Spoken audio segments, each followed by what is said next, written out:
सृष्टि की शाश्वत अविनाशी परंपरा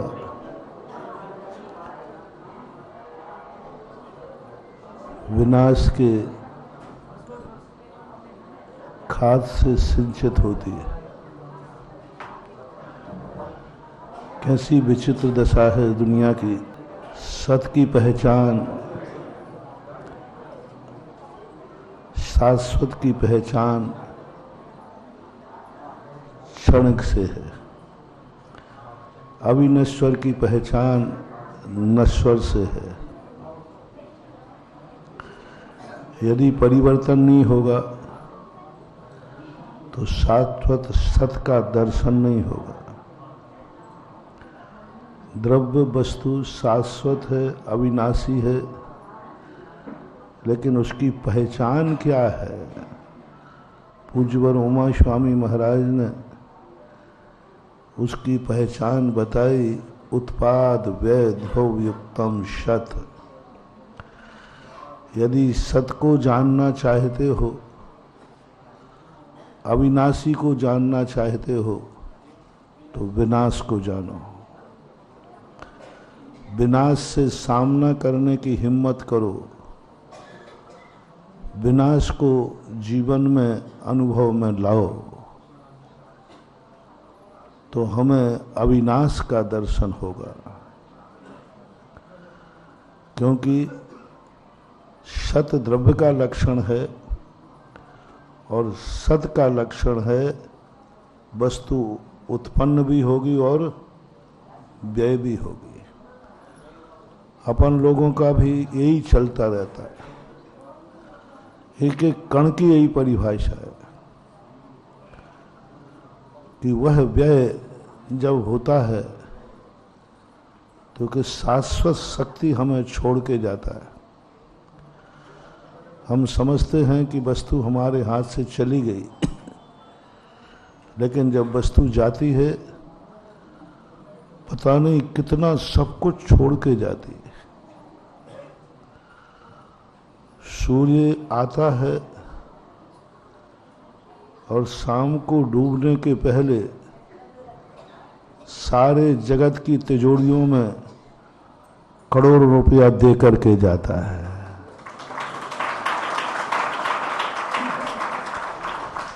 सूर्य निकला, दिन भर सूर्य निकला रहा। बोलो सारे जगत ने कितने कमा लिया? गिनती नहीं, पूरे विश्व को देखो तो। और जाने के पहले और जाते जाते दुनिया की करोड़ों की संपदा तुम्हारी तिजोरी में रख करके अस्त हो जाता है।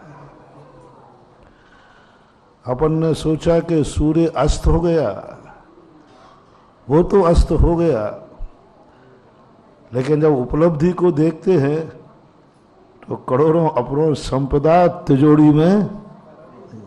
यदि वो शाम नहीं होती तो तुम्हारी संपदा और तुम घर लौट के नहीं आते, बाजार में टिके रहते है ना। तो यही स्थिति दुनिया की बनती है, यही अपनी जिंदगी की होती है, यही इस धर्म की होती है। जिंदगी में व्यक्ति अवसान लेता है, लेकिन एक वंश को स्थापित करके जाता है। मरने के बाद भी वो को जीवित रहे या हर मौत के पीछे छुपा रहता है। जो मरने के बाद भी रहेगा वह चीज हमें जीवन में जो रहती है जीते जी, उसे संस्कार कहते हैं, और मरने के बाद जो जीवित रहती है उसे संस्कृति कहते हैं। संस्कार से स्वयं का उद्धार होता है और संस्कृति से जगत का उद्धार होता है। जब हमारे जीवन में संस्कार जागते हैं तो अपना उद्धार होगा। हमने त्याग किया, हम मुनि बने, आप लोगों ने पूजा की, भक्ति की, आपका कल्याण होगा। लेकिन आप जगत का कल्याण कब होगा? जब आपने जो संस्कार लिए हैं उन संस्कारों को कोई पीछे वाला स्वीकार कर ले तो तुम मरने के बाद भी अमर हो गए। तुम्हें अमर नहीं होना है, तुम्हारे धर्म को अमर होना है। इसलिए हर धर्मात्मा को, अच्छे आदमी को, तुम गृहस्थ लोग होते हो, तुम अपनी जिंदगी में आधी जिंदगी के बाद स्वयं की चिंता नहीं करते हो। तुम उसकी चिंता करते हो जो तुम्हारे मरने के बाद तुम्हारे नाम से दुनिया में रहेगा, जिसका नाम आप संतान कहते हैं। आधी जिंदगी के बाद फिर आपकी चिंता किसकी होती है? स्वयं की नहीं। मेरे बाद इस बेटे का क्या रूप होगा, क्या स्वरूप होगा, उसको जोड़ना, उसको पढ़ाना लिखाना, पैर पे खड़े, सब कुछ तुम्हारा वही हो जाता है। क्योंकि ये संस्कार है कि आधी जिंदगी तुम अपनी चिंता करो और आधी जिंदगी तुम उसकी चिंता करो जो तुम्हारे जाने के बाद भी रहेगा।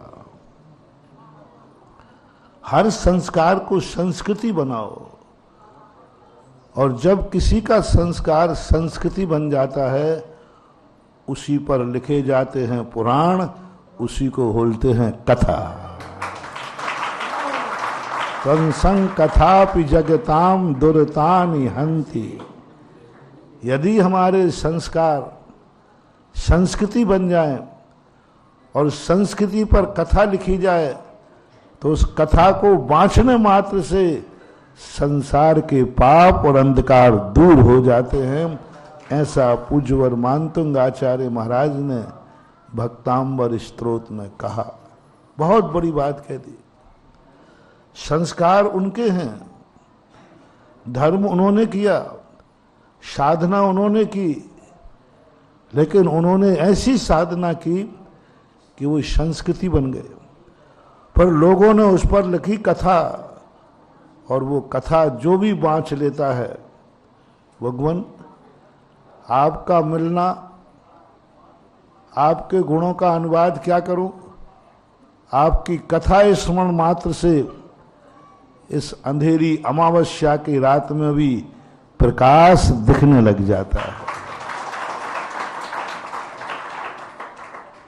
वह पुत्र अपने आप में गर्व से कहता है, आज जो कुछ मेरे पास है बस आप लोगों को एक मोटिवेशन दे दूं।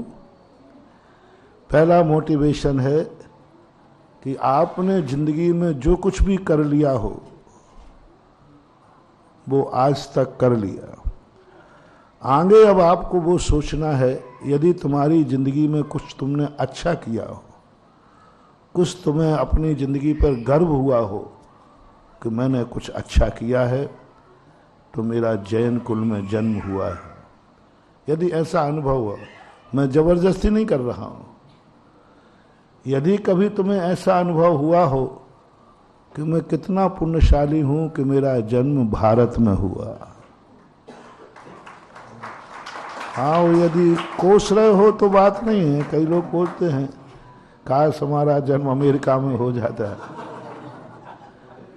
हाँ, है दुनिया में ऐसी बात नहीं। सबसे ज्यादा दुर्भाग्यपूर्ण लोग यदि रहते हैं तो भारत में, क्योंकि भारत अपने वर्तमान के थोड़े से धन के कारण भारत को छोड़कर विदेशों में बस जाते। विश्व में सबसे ज्यादा एनआरआई है तो किसके हैं? हर देश में मिलेंगे।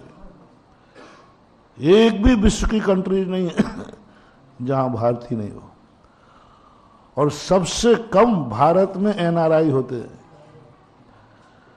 विदेशी लोग कितने भारत में हैं? बहुत कम। पढ़ने को कितने आते हैं यहाँ? दवाई को कितने आते हैं यहाँ? और भारत और कमाई को कितने आते हैं यहाँ? लेकिन भारत के लोग पढ़ाई को भी विदेश में, दवाई को भी विदेश में, और कमाई में भी विदेश की तरफ दृष्टि टिकाए रहते हैं। यही उनका दुर्भाग्य है। इसलिए मैंने कहा कि यदि तुम्हारे लिए कोई ऐसा लग रहा हो, तो मैं उनको नहीं कह रहा हूं, जिनको ये लग रहा हो कि हमें भारत में जन्म लेने पर हमारे जन्म जन्म के पुण्य का उदय अभाग्य है, उनको सोचना है कि भारत से तुम्हारे मरने के बाद भारत में तुम्हारा वो गौरव जीवित रहे जिस पर तुमने गर्व किया है। यदि तुम्हें ऐसा महसूस हो कि हमारा जैन कुल में जन्म हुआ, तो मरने के पहले उस व्यक्ति को ऐसा संस्कार देके जाना जो तुम्हारे मरने के बाद गर्व करे कि मैंने ऐसे पिता के यहाँ जन्म लिया है। मैं तुम्हारे लिए नहीं कर रहा हूं बात। कुल को इतना पावन करो, कुल को इतना पवित्र करो, कुल को इतना अच्छा करो कि तुम्हारे कुल में जन्म लेने वाला बालक गर्व महसूस करे कि मैंने कितनी अच्छी। ये आधी जिंदगी तुम्हें देना है अपने कुल को गौरवान्वित बनाने के लिए। आधी जिंदगी तुम्हें देना है कि बेटा तुम्हें पाकर के गर्व, मैंने कितना पुण्य किया कि मुझे ऐसे मम्मी पापा मिले। बस तुम्हारे गर्व की बात नहीं कर रहा हूं। क्या तुम्हारे मरने के बाद तुम्हारा बेटा तुम पर गर्व करेगा कि मैंने कितने पुण्य किए कि मुझे ऐसे माता पिता ने जन्म दिया? और जब कोई उसकी प्रशंसा करे, जब कोई प्रशंसा करे कि तुम इतने अच्छे इंसान कैसे हो, तो मस्तक उठा के कहे ये सब मेरे माँ बाप का संस्कार है। बस ये दोष है। बेटे को जब पुरस्कार मिले और उसने यदि दो शब्द बोल दिए कि ये जो कुछ भी मेरे पास है सब माता पिता का संस्कार है, जाओ तुमने माँ बाप बनने में जितने पाप किए हैं सब पाप पुण्य में बदल करके पुरस्कार के योग्य हो गए।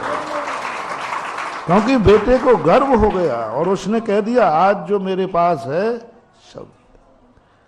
यदि धर्म पर तुम्हें गर्व हो, यदि तुम्हें धर्म के ऊपर गर्व हो, तो हमेशा कोई ऐसा कार्य करने के बाद जाना जो तुम्हारा व्यक्ति कहे ये धर्म की दो बातें हमारे पास हैं, उस पर मुझे गर्व है। यदि तुम्हें गर्व हो कि मैंने कितना पुण्य किया कि मैंने जन्मते ही 45वें दिन जिनेन्द्र देव का दर्शन किया है। यदि और कहीं जन्म जाता तो पता नहीं क्या करता, मैं जिनेन्द्र देव को पहचानता हूं। कम बात नहीं है महानुभाव। दो बातें ध्यान रखना, यदि हीरा न बन सको तो जौहरी बनकर हीरा को पहचानना तो लेना कम से कम। हीरा न बन सको तो हीरा की पहचान तो। मैंने एक बार भगवान से कहा था, एक क्षेत्र में मंदिर में बैठा था, तो भगवान मेरे पर मुस्कुरा रहे थे। मुझे लग रहा था कि वो मेरे पर व्यंग्य कर रहे हैं। वो तुम नहीं समझ पाओगे, मैं समझता हूं। बोले देख, मैं मुनि बना था तो भगवान बन गया, और तू मुनि बनाए भगवान नहीं बन पाएगा। तेरे मुनिपन में और मेरे पुनिपन में ये अंतर था कि मैंने जब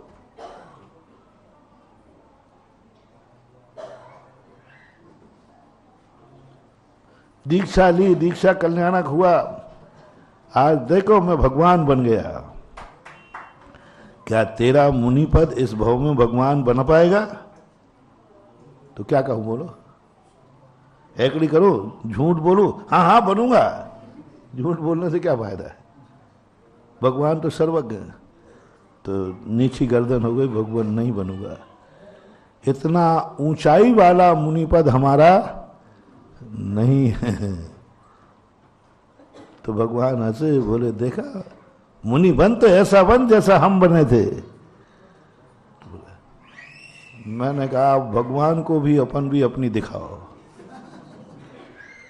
तो उस समय मैंने 4 पंक्तियां कविता के रूप में लिखी थी, उसका भाव बता देता हूं कि हे भगवान, मैं हीरा तो नहीं बन सका इस भाव में, लेकिन मुझे गर्व है कि मैं आप जैसे हीरे को पहचान गया।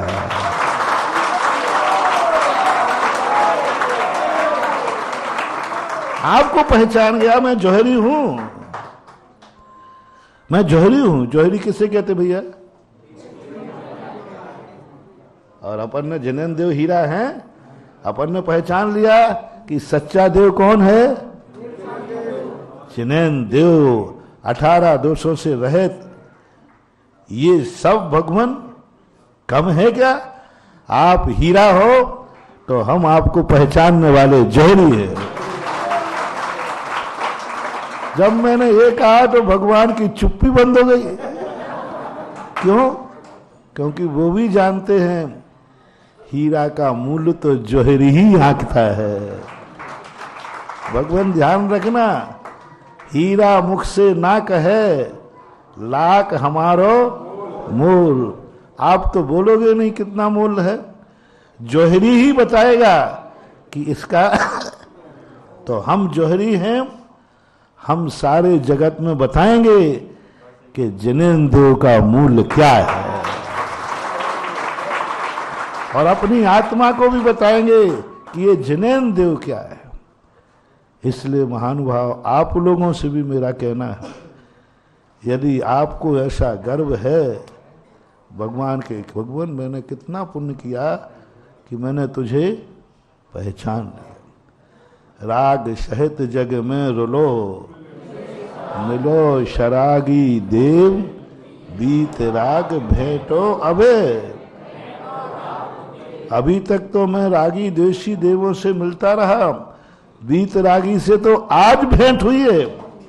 भेंटो अबे यानी आज आपसे भेंट हुई है, तो मैं धन्य हो गया।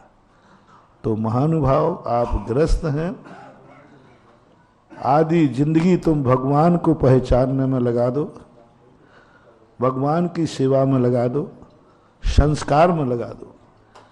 आधी जिंदगी ऐसा करो कि तुम्हारे जाने के बाद तुम्हारे वंश में भी लोग गर्व करें कि हे जिनेन्द्र देव, आज हम आपके चरणों तक आ सके हैं, ये हमारे मम्मी पापा का परिणाम है।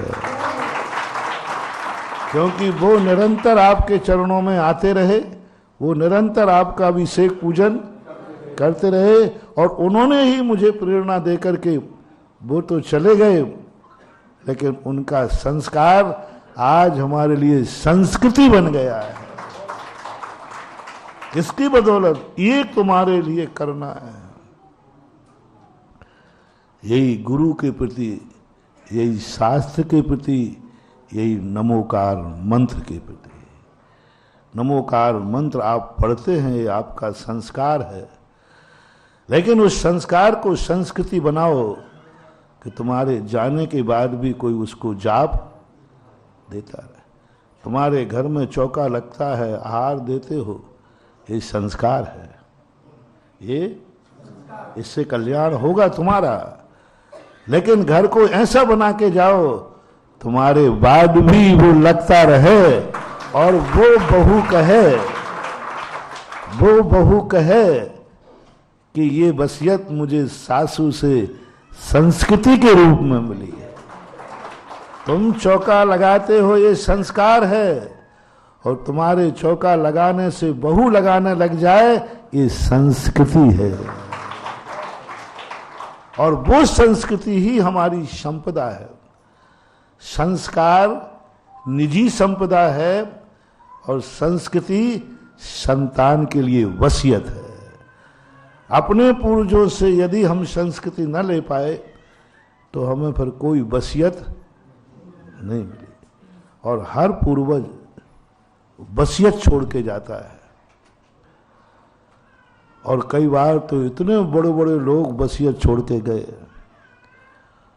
और वो वसीयत आज बहुत बड़ी चीज।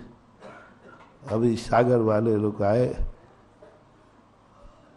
और ये कहते महाराज जी ऐसी ऐसी बात, तो मैंने कि शायद आज तुम बहुत अच्छे मौके पे आए, कोई शुभ संदेशा राष्ट्र के नाम घोषित होने वाला है। जिस वसीयत की हम बात कहे, अपन लोग, हम मुनि महाराज लोग, आप लोग भी कितनी प्रयास कर लेना, आचार्य विद्यासागर तो नहीं बन पाओगे। मैं भी नहीं। वो तो अद्वितीय था। एक बार किसी ने कहा महाराज जी आचार्य विद्यासागर महाराज, तो उनकी तुलना वाला कोई दूसरा आचार्य विद्यासागर, बड़े विद्यासागर, छोटे विद्यासागर, तो कई लोग कहने लगे थे, कई महाराजों को, ये द्वितीय विद्यासागर है, सेकंड। माने कि हमारे संघ में कोई सेकंड नहीं होता, सब फर्स्ट होता है, अद्वितीय होता है। हमारे आचार्य श्री एक थे, एक हैं और एक ही रहेंगे। आज तक भगवान बाहुबली की कोई दूसरी मूर्ति नहीं बना सका। भगवान बाहुबली गोमटेश वाले कोई नहीं बना। खूब प्रयास किया मैंने, खूब लोगों से कहा कोई बना, कोई आज तक नहीं बना सका। चांदखेड़ी के आदिनाथ की मूर्ति कोई दोबारा नहीं बना सका। खूब प्रयास किया मैंने कि भाई इसको दोबारा बनाओ, कोई नहीं बना सका। सांगानेर के आदिनाथ भगवान का कोई डबल निगेटिव नहीं निकाल सका। आज तक कंपटीशन किया, हजारों रुपया की प्रतियोगिता कराई कि कोई 2 फोटो एक से उतार के बता दो। आदिनाथ सांगानेर कोई नहीं बता पाया। ऐसे ही हमारे आचार्य महाराज तो एक थे, आज भी हैं और कल भी। इस कलयुग में कोई भी आज तक कोई ऐसा मुनि नहीं है और ना होने वाले की स्थिति है जो पूज्य गुरुदेव की बराबरी, वो अद्वितीय थे। लेकिन मैंने कहा ना, महान आत्माएं लेके नहीं जाती हैं, जाने के पहले पता नहीं कितनी संपदा छोड़ के जाती। जैसे हमने कहा ना, सूर्य डूबता है तो डूबते डूबते करोड़ रुपया बाजार का कहां पहुंचा देता है। ऐसे ही हमारे पूज्य गुरुदेव इस जीवन में संस्कार लेकर जिए, लेकिन उन्होंने संस्कार ही नहीं जिए, 350 संस्कृति बना करके गए। आज इतने मुनि महाराज देके गए, आज कितनी संपदा छोड़ गए आचार्य श्री, कितनी संपदा छोड़ गए। और कितना संपदा, चाहे मुनिराजों को देख लो, चाहे आप श्रावकों को देख लो, आज हर श्रावक आचार्य श्री का नाम लेते अपने आप को, सुबह से यदि उनका नाम आ गया तो, और सुबह से दर्शन हो गया तो, और आशीर्वाद मिल गया तो है, अपन वो भाग्यशाली है कि अपन को तीनों मिले। अपन उनका नाम भी सुना है, आंखों से देखा भी है, और दोनों हाथ से आशीर्वाद भी लिया। ये भी गर्व है, बहुत गर्व है। बस अब बात है कि जो पूज्य गुरुदेव ने संस्कार को संस्कृति बना करके छोड़ गए।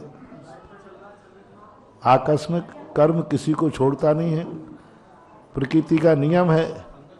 बड़े बड़े कुंद महाराज, पूज्यवर शांति सागर, पूज्यवर ज्ञान, सब चले गए।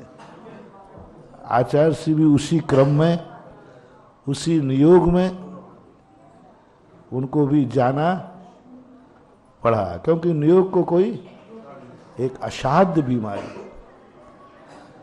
एक असाध्य बीमारी से आकस्मिक जो कुछ घटित हुआ वह सब अपनी आत्मा को विदारित कर देता है, रोम रोम को पुलकित करता है। लेकिन सारी दुनिया को एक ही बात की बात है, अब क्या होगा। सैकड़ों प्रश्न आ रहे हैं और तुम्हारे मन में ही नहीं, हमारे मन में। जब आचार्य श्री का सुना, अभी तक हम लोग बिल्कुल निश्चिंत रहते थे, कहाँ जाना कहाँ नहीं जाना इसमें हम लोग दिमाग नहीं लगाते थे, टेक टू ऑर्डर है। अब तो पसीना आ जाता है।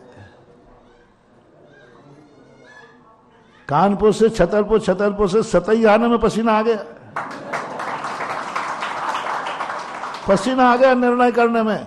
ये जाओ, उधर बड़ा मिलहरा, इधर सतई, इधर वो कौन सा किशनगढ़, राजबाड़ा, राजपुरा,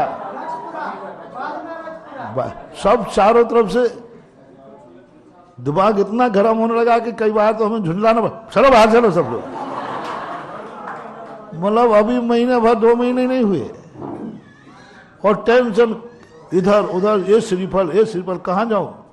अरे मैंने कहा ये कितना बड़ा वरदान था, अपन को कोई टेंशन नहीं। उन्होंने कहा इधर से निकल जाओ, बस खत्म। और आप लोग, भैया मैं कुछ नहीं जानता हूं, एक में कह देता। अब कौन करेगा, क्या करेगा। सैकड़ों प्रश्न लोगों के आते, महाराज जी अब क्या होगा। कुछ मत सोचो, मैंने उसी दिन भी कह दिया था लोगों के प्रश्न का जवाब। नाना प्रकार की अटकलें लगाई जा रही थी, लगाई जा रही हैं। चिंता मत करो, हमारा संग कल गुरु के सामने भी अच्छा था, आज भी अच्छा है और कल भी अच्छा रहेगा।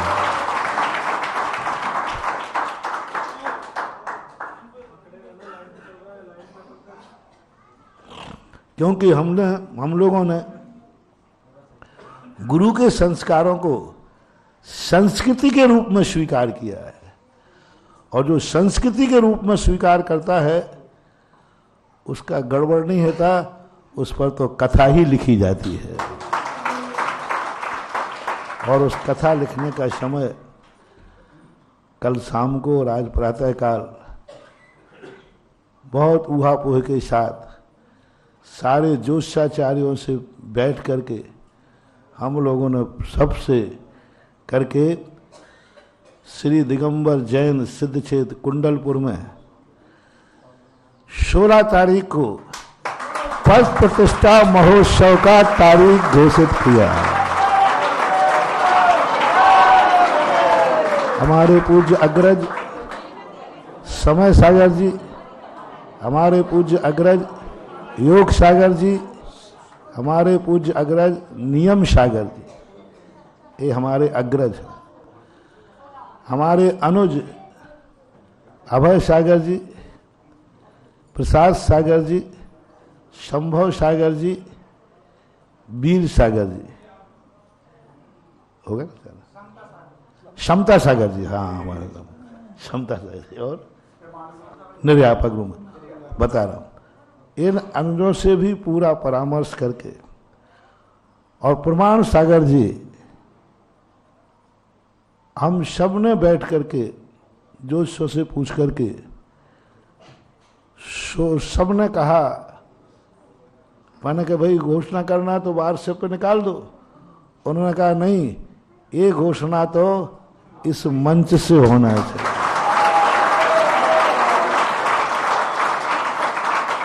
मुझे घोषणा करने के लिए मैंने कहा था नहीं, आप ही लोग घोषणा करो। तो सुबह प्रमाण सागर जी कहते हैं, मैंने कही भाई ये इतनी बड़ी घोषणा तो आप लोग वहाँ महाराज लोग, उन्होंने कहा नहीं, सबकी बात आई है कि यहाँ से प्रमाण सागर जी और यहाँ से मेरा नाम, ये दोनों वहाँ से लाइव में घोषणा करें।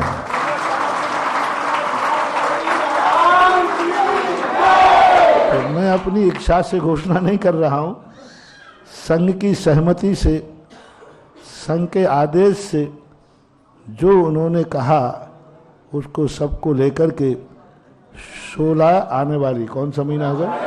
अप्रैल, 16 अप्रैल 2024 एक संस्कृति का इतिहास रचने वाला दिन होगा। चक्रवर्ती की संपदा कैसे संभाली जाती है वो सब तुम 16 तारीख को अपनी आंखों से देखना। चक्रवर्ती जब संपदा छोड़ के जाता है तो वो संपदा कैसे संभलती है, कैसे संभाला जाता है, वो आचार्य श्री तो चक्रवर्ती से भी, चक्रवर्ती तो उनके सामने लगता क्या है,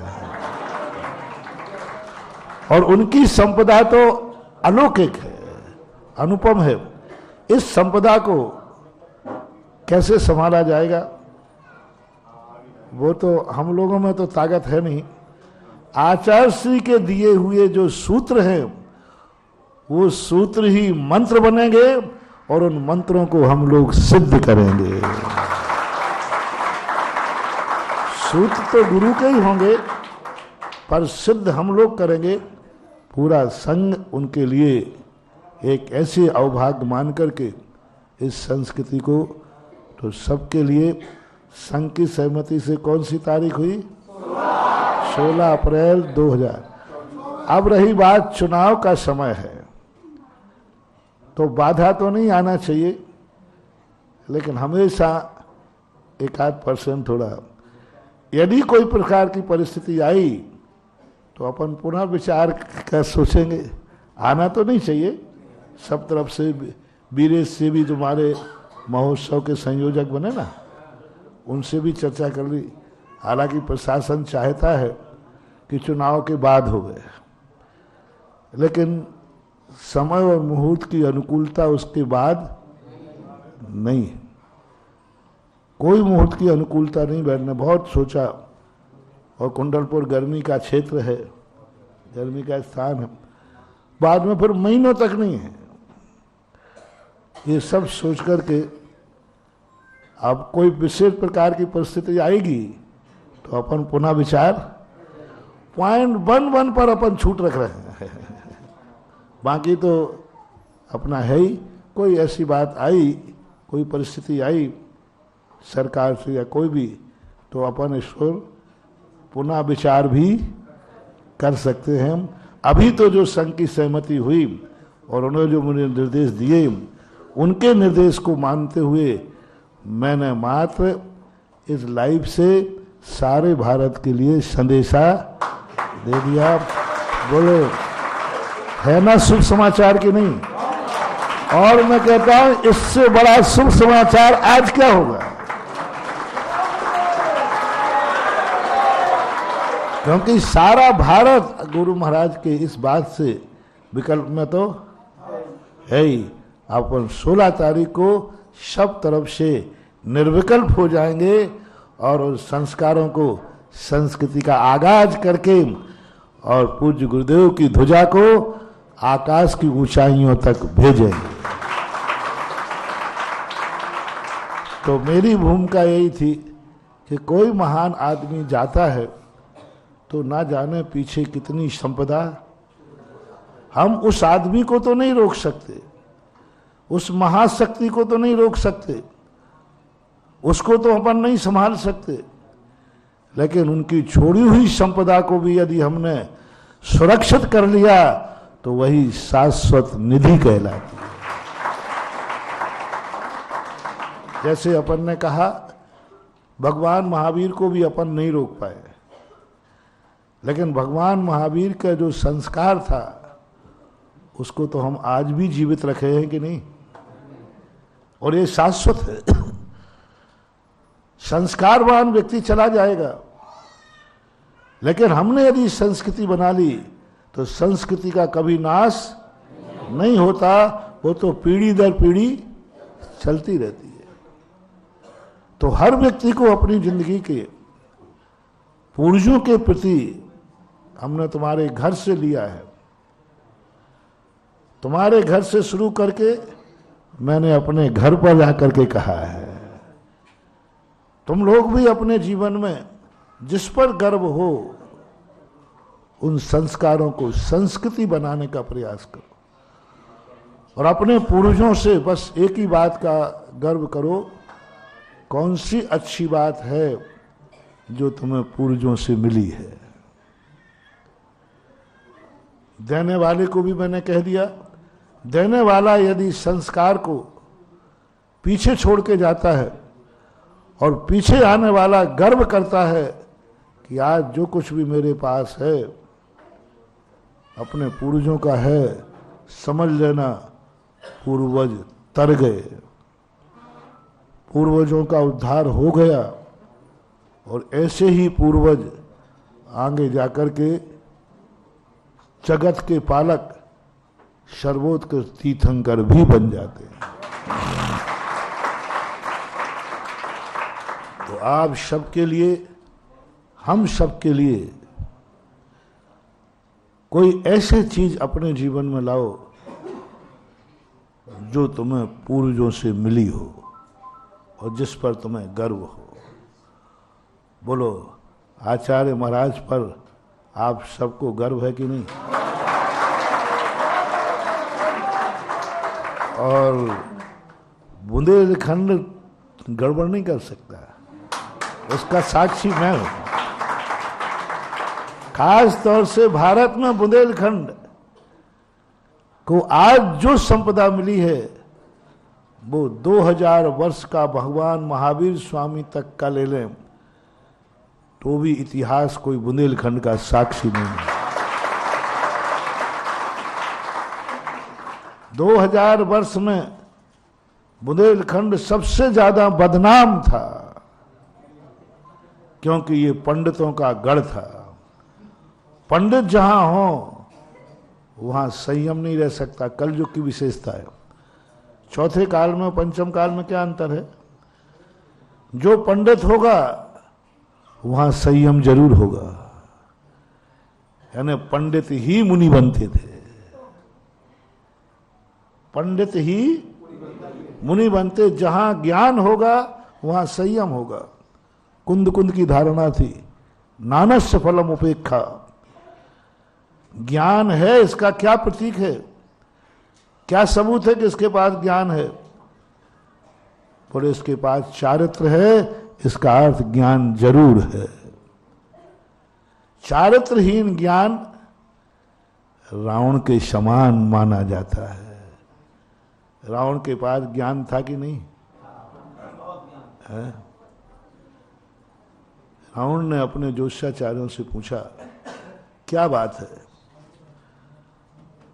दुश्मन कमजोर है, मैं उम्र में भी बड़ा हूं, रामचंद्र जी से बड़ा था रावण उम्र में, शक्ति में भी बड़ा हूं, बुद्धि में भी बड़ा हूं,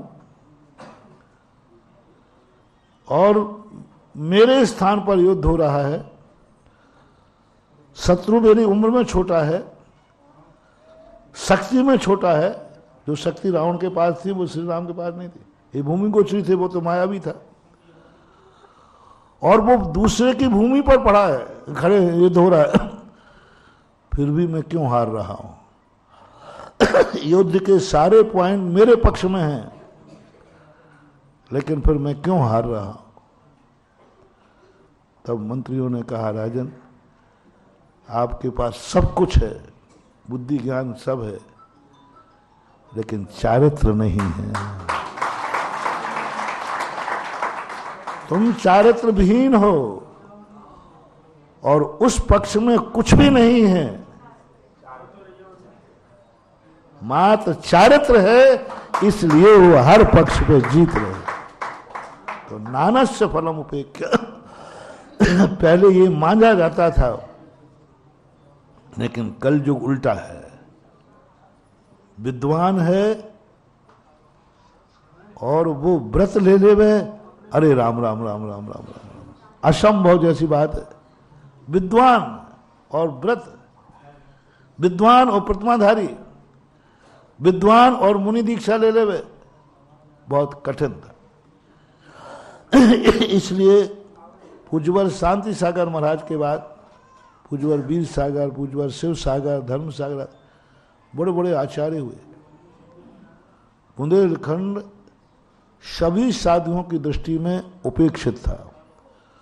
बोले वहां से संयम की कोई उम्मीद, और मुनिराज भी जाते थे बुंदेलखंड के भक्तों के लिए नहीं, मात्र बुंदेलखंड के तीर्थों की यात्रा करने के लिए, मात्र एक ही उद्देश्य है। बुंदेलखंड के श्रावकों की भक्ति थी ही नहीं, बुंदेलखंड में संयम चारित्र था ही नहीं, संयम यहां बिकता ही नहीं था। कौन दुकान खोलेगा जहां माल ही नहीं बिके वो नहीं। तो मैंने सभी महाराजों को देखा, पूज्यवर शांति सागर महाराज, ये सब बुंदेलखंड आए, लेकिन इनका इतिहास यही है कि तीर्थ यात्रा करके, बस तीर्थ यात्रा करने आया था। पूज्यवर गुरुदेव भी उसी संस्कार में ढले थे। वही धारणा आचार्य से की थी। सन 1974-75 में जब अजमेर के सेठ जी के परिवार बुंदेलखंड की वंदना करने आया, तो बुंदेलखंड के तीर्थों की वैभव देख करके आचार्य महाराज के पास, वो सेठानी ने मुझे खुद बताया, आचार्य से मैंने इसको पक्का किया था।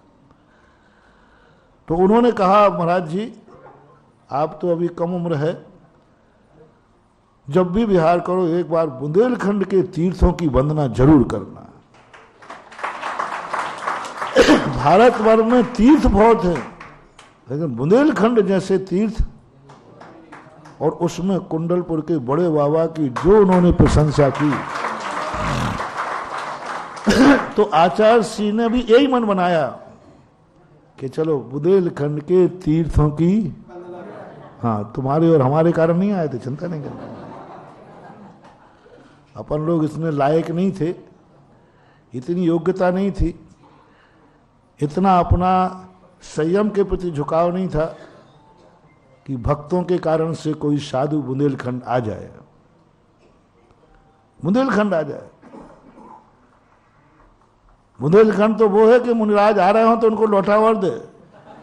हाँ, पंडित जी साहब थे जगन मोहन लाल जी, उन्होंने संस्मरण सुनाया था कि शांति सागर महाराज कटनी की तरफ आने लगे, तो हम लोगों ने प्लानिंग बनाया कि कटनी से बाहर से कैसे बिहार कराया जाए। और वो कोतमा तरफ पहुंच गए वहां पर, तो ये स्थिति यहाँ की थी।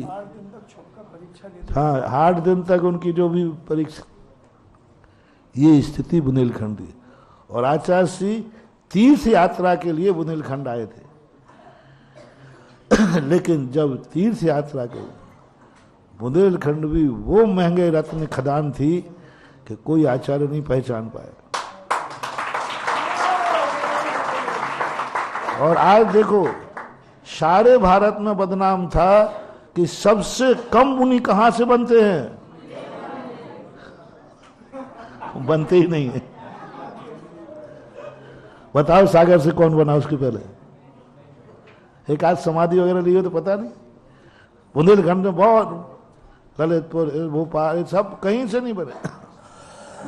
लेकिन आज गर्व से मस्तक ऊंचा उठता है कि भारत में सबसे ज्यादा पिछीधारी कहां के हैं, सबसे ज्यादा। मैंने हर प्रांतों की गणना कर ली, मैंने कहा आ जाओ सब लोग ले लो बुंदेलखंड का, सबसे ज्यादा बुंदेलखंड से मिलेंगे। ये उपलब्धि किनकी थी? हमारे पूज्य गुरुदेव की तपस्या, साधना।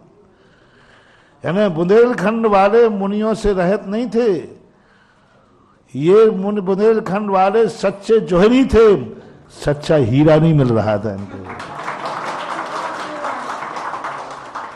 और जब 100% का हीरा मिला तो इन्होंने दिखा दिया, दिखा दिया, ऐसा दिखा दिया, ऐसा दिखा दिया कि सारा जगत तो आचार्यों को आचार्य मानता है, सारा जगत तो मुनियों को मुनि मानता है, सारा जगत तो साधुओं को साधु मानता है, लेकिन ये बुंदेलखंड आचार्य श्री को भगवान मानता है।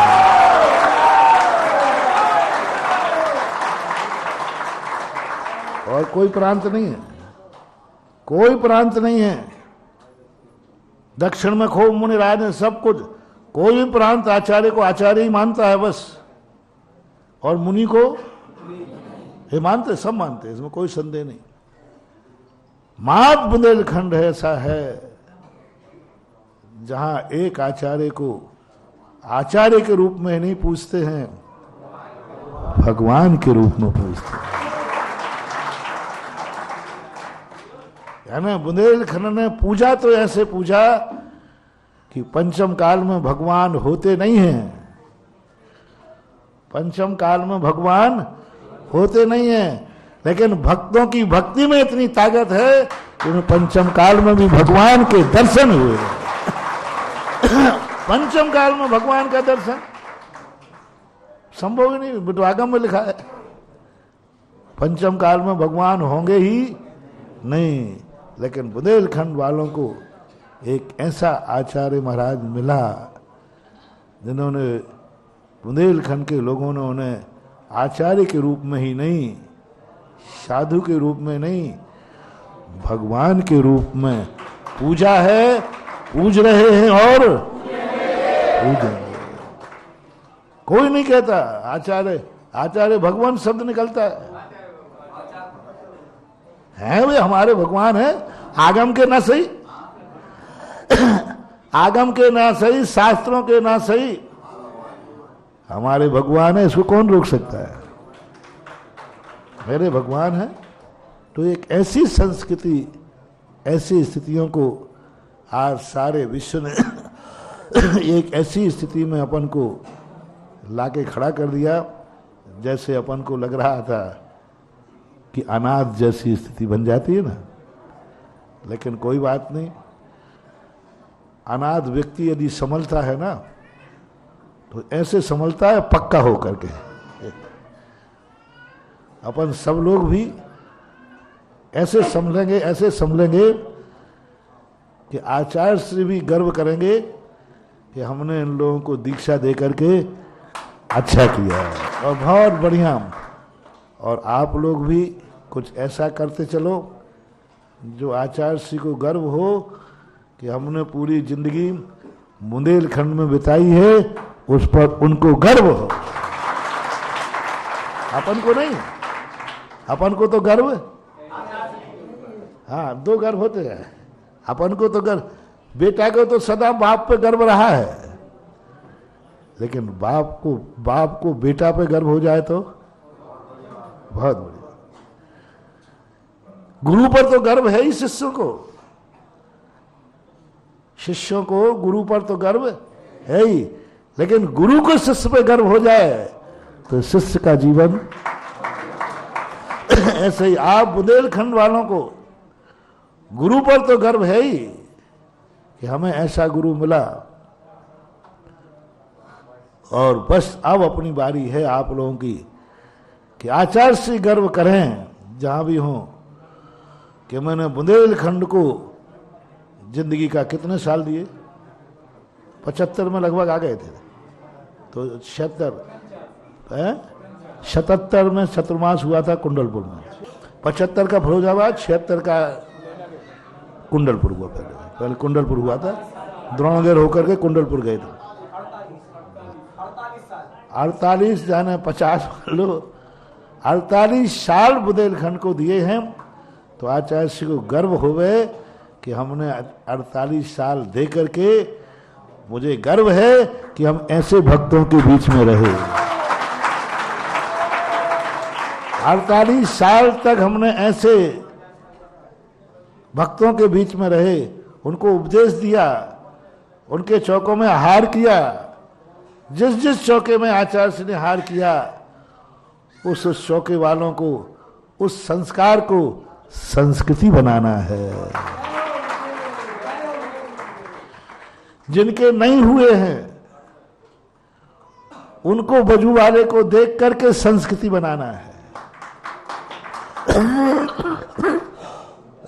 साधु या महान आत्मा स्वयं की जिंदगी से उतना प्रसन्न नहीं होता जितना बताए हुए मार्ग पर दूसरे लोग चलते हैं उस पर गर्व होता है कि देखो मैंने बताया ये मार्ग, आज कितने लोग चल रहे हैं, कितनों का कल्याण हो रहा है। महान आत्मा स्वयं के कल्याण के साथ जगत के कल्याण पर ज्यादा गौरवान्वित होता है।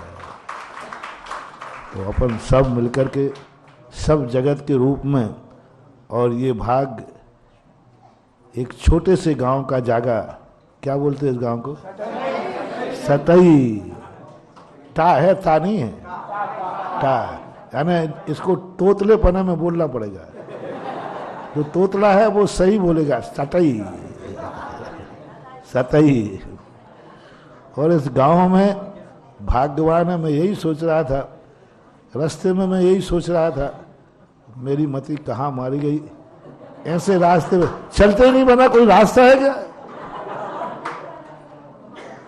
रास्ता है क्या? इस रास्ते से बड़ा पश्चाताप कर रहा था, मैंने गलत रास्ता सुन लिया, सीधा हाईवे का रास्ता सुनता। लेकिन किसी के पुण्य को मैं नकारने वाला कौन है?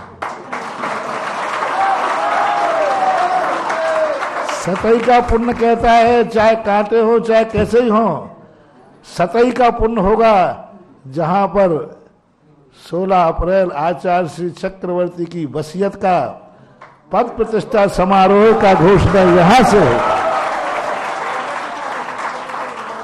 आज सारा भारत सुनकर के एक छोटे से गांव से एक राष्ट्र के नाम संदेश होना, दिल्ली बंबई से होना अलग चीज है। छोटे से गांव से संदेशा कौन सा? विश्व के नाम का संदेशा। और कहां से हुआ? छोटे से सतई से हुआ। ये आपके लिए बहुत गौरव और गर्व की बात है, और सबके लिए बात है। सभी साधु संत इसी तारीख को ध्यान में रखते हुए सभी कुंडलपुर की तरफ विहार कर रहे हैं, और धीमे चल रहे होंगे तो अब जल्दी चल देंगे। सबको 16 तारीख के पहले पहले पूज्य गुरुदेव के जितने मुनिराज हैं वे पहुंचने की स्थिति में हैं, और जल्दी जल्दी चलकर जितने जल्दी जो पहुंच जाए अच्छा है, जिससे सब कार्य अच्छा हो। आप लोग भी, और आप लोगों को तो मैं कुछ आदेश दे नहीं सकता, आप तो उपदेश को ही आदेश मान लो, वो बात अलग है। उपदेश का संदेशा है, सबके लिए बहुत आशीर्वाद। आज सतई के लिए, हाँ, तो ऐसी स्थिति को अपने जीवन की जो संस्कृति और संस्कार जब जीवन को उत्पन्न होते हैं, और वह उत्पत्ति अभी इस समय प्रमाण सागर महाराज जी भी यही घोषणा उस समय कर रहे होंगे। वो भी एक गांव में है, और गांव से प्रमाण सागर भी पारस चैनल आदि के माध्यम से, यहाँ जुनवानी चैनल आदि के माध्यम से आगमन से घोषणा हो रही है। अब और यह स्थिति के लिए जैसे भी हैं, अपने धर्म को, धर्म की ध्वजा को, अपन को ही नहीं चलना है, अपन को मार्ग को चलाना है। स्वयं ही चल करके मंजिल पर पहुंचना, और हमारे चलने से मार्ग बन जाए, यही बहुत है। अब तो सब में थोड़ा सा हमने बोल दिया ना, समय हो गया, तो अब चले, समय हो गया। महावीर भगवान जय बोलो।